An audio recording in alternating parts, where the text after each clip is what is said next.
Évidemment, l'entrée est libre et gratuite. Vous pouvez venir voir un tout petit peu ce qui se passera lors de ce troisième salon de l'action gouvernementale au Cameroun. Nous allons tout de suite retrouver le sieur André Mirabeau Mahop. Comme je vous le disais dès l'entame de ce programme, il ne boude pas son plaisir ce matin. Il se fait même le plaisir d'être là. Bonjour André Mirabeau Mahop. Bonjour Soflane, trop de plaisir ce matin, c'est Ah vrai. ça. J'ai un très grand plaisir d'être là. Alors, on va s'intéresser donc à l'actualité sportive, notamment plutôt chargée ce week-end. On commence avec quelques informations hors de nos frontières. Coup de tête de Brandao dans les vestiaires. Qu'est-ce qui arrive à ces joueurs de foot? Le foot, c'est la pression, le foot, c'est les dessous. Après les matchs, parfois, on se rend compte ce qui n'est pas normal. Brandao a pété un câble, a donné un coup de tête à Mota. Après le match entre le Paris Saint-Germain et Bastia, Brandao risquait d'être licencié par son club.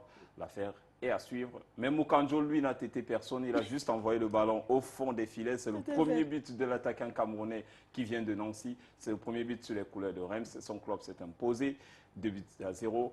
Donc Moukandjo a marqué, il continue dans sa série. On se souvient que la saison dernière, il a terminé en trompe avec beaucoup de buts du côté de Nancy.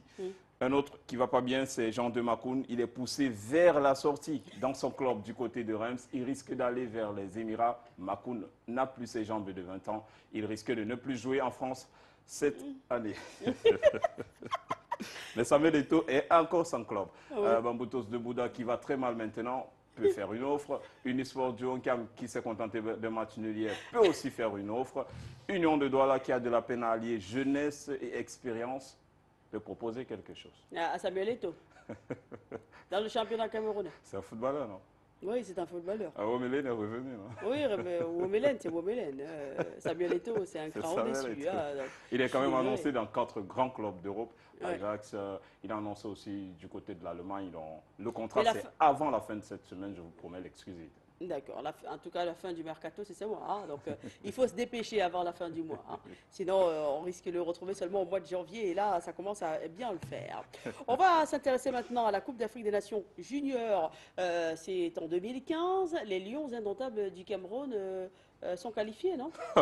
Très mal embarqué, je regarde ma montre, je me dis qu'il n'y a pas le temps pour se préparer. C'est seulement 2 semaines pour renverser la vapeur. Oui. Le Cameroun s'est contenté de match nul, un but partout dans l'entre de Fandena ce samedi. Et nous qui étions au stade, on a failli pleurer. Parce que la rencontre était triste de chez triste.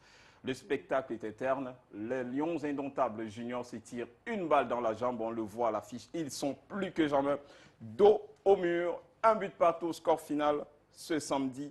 Face à l'Afrique du Sud, les poulains de Souleymane Aboubakar sont plus que jamais dos au mur. Il faudra un exploit, si ce n'est sauf là un miracle, pour rentrer d'Afrique du Sud en 2 semaines avec le ticket qualificatif pour Sénégal 2015, la Coupe d'Afrique des Nations juniors qui se joue l'année prochaine. Pourtant, samedi dernier, dans l'entre de Fandena, contre le cours du jeu, le Cameroun a ouvert le score, parce que c'est les Sud-Africains qui faisaient le jeu. Achille Etemé, très bon enchaînement, centre, il a amorti de la poitrine, demi-volée, c'est au fond. Mais comme on ne faisait pas le jeu, les Sud-Africains ont égalisé un but partout. Mais plus que le score, sincèrement, c'est le niveau de jeu de nos bébés Lions qui fait pitié, entre guillemets. C'était triste, rien de créatif, pas de cohésion entre les joueurs. Au final, c'est presque une leçon de football. Et dans les vestiaires, le coach sud-africain a rassuré, on va se qualifier chez nous. Parce que ce jour, on a fait un très bon match. Et c'est vrai, il faut tout simplement signaler qu'avant ce match, quand même, la mise au vert des Lions juniors était très difficile.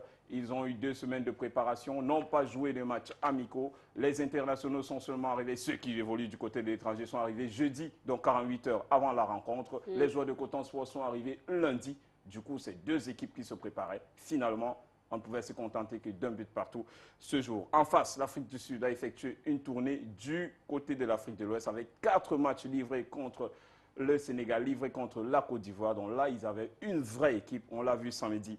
Si rien n'est fait, dans 2 semaines, on dira bye-bye à la Coupe d'Afrique des Nations Juniors 2015. On a encore 2 semaines pour se préparer. Hein. Et éviter une année blanche et sèche comme en 2013 où on n'avait joué aucune compétition. Les Lions n'en étaient pas à la Coupe d'Afrique des Nations. Les Lions cadets n'y étaient pas, les Lions juniors aussi. Cette fois, les juniors sont mal partis. Les seniors ont le destin entre les mains. Les cadets jouent contre le Ghana. D'accord. Revenons maintenant au football local, notamment la Ligue 1, pour parler de la 26e journée avec des résultats incroyables. J'en parlais de Bamboutos. Bamboutos tire toujours le diable par la queue Ah et ça, doit peut-être faire des recrutements de haute facture. Il y a encore des joueurs sur le marché du transfert. Bamboutos tire le diable par la queue. Unisport stoppe l'hémorragie des défaites. Cosmos de Bafia prend les commandes. La 26e journée, c'était des surprises. Le choc entre l'Union sportive de Douala et Unisport du Honcam dans l'antre de la réunification de Douala en live et en exclusivité hier sur Canada International. Un but partout au terme de la rencontre. Il y a eu du spectacle, mais au final, c'est le partage des points. À Yaoundé, le Tonnerre Kalara Club a grondé sur Bamboutos de Bouddha.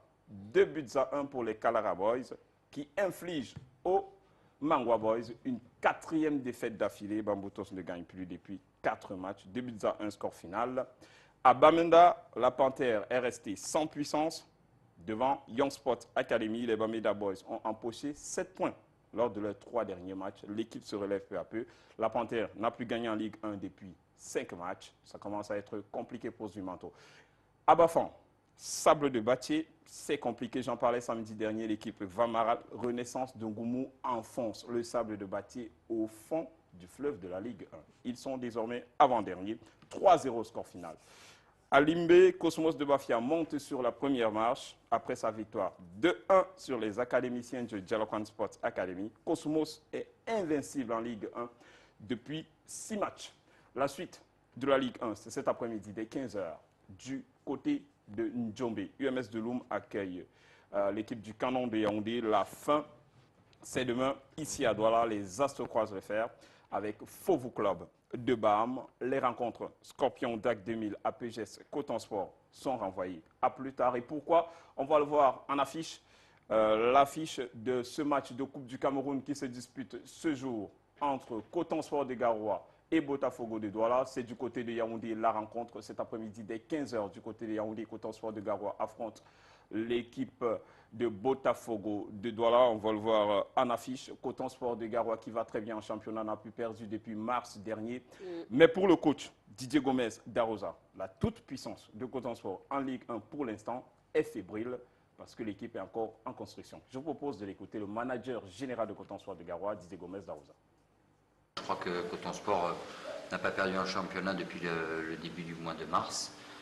On est sur une très bonne dynamique, on a gagné tous nos matchs en retard. Donc je crois qu'on fait un très bon parcours. En tout cas, il ne faut pas nier le fait que c'est le meilleur parcours de Coton Sport en championnat depuis des années. Je crois que l'équilibre d'une équipe est toujours fragile, il faut toujours faire très attention. Et ce qui est bien chez nous, c'est qu'il y a beaucoup d'humilité, beaucoup de remise en question. Donc on espère que ce qui nous reste à effectuer en championnat ressemblera à ce qu'on vient de réaliser. On va parler du classement. Oui, il est confiant, mais il sait que l'équipe est encore fragile en construction. Il a perdu beaucoup de grands joueurs la saison dernière. Le classement de la Ligue 1 tout de suite en tableau. Je l'ai dit, Cosmos de Bafia prend les commandes, monte sur la plus haute marche du podium.